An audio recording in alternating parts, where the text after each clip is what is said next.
of the comments. Point of order, Madam Chair. Point of order, Madam Chair, kasi parang... So let's please proceed with the answer. Point of order, Madam Chair, kasi parang siya yung nagpe-preside eh.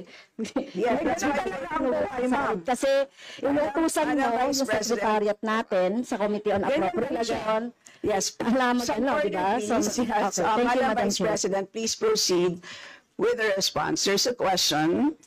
Please proceed with the response. Madam Chair, I do not understand bakit a person convicted of child abuse is still sitting in a seat. Point of order, ito yung sinasabi natin na dinadivert ang usapan sa ating budget hearing. Kung nagawa po niya yan sa Senado, Madam Chair, dapat hindi natin yan pahintulutan dito sa Kamara. You allowed her a snide comment and then you will not allow me Please wait a to be snide recognized. comment? Excuse me, our members and our guests. I warn you. Please wait to Don't go be to this rabbit hole. Please wait to be acknowledged before you speak. Okay, so at this point, Honorable Manuel.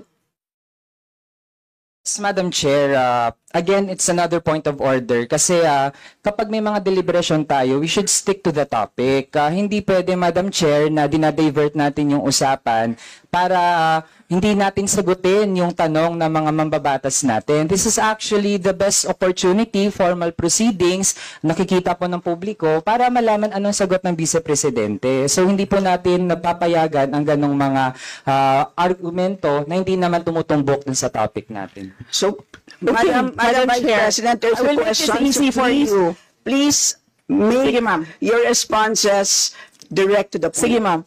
I will make this easy for you. What rules are we using for this budget hearing?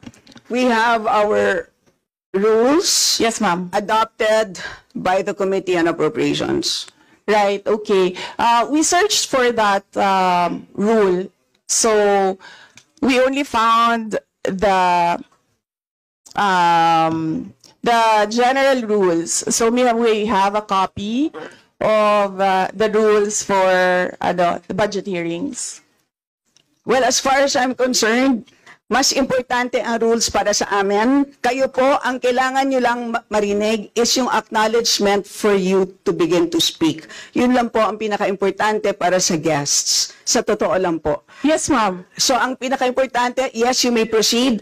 At saka po yung adjournment. Yun lang po. Yung termination po. Yun ang pinaka-importante lang po.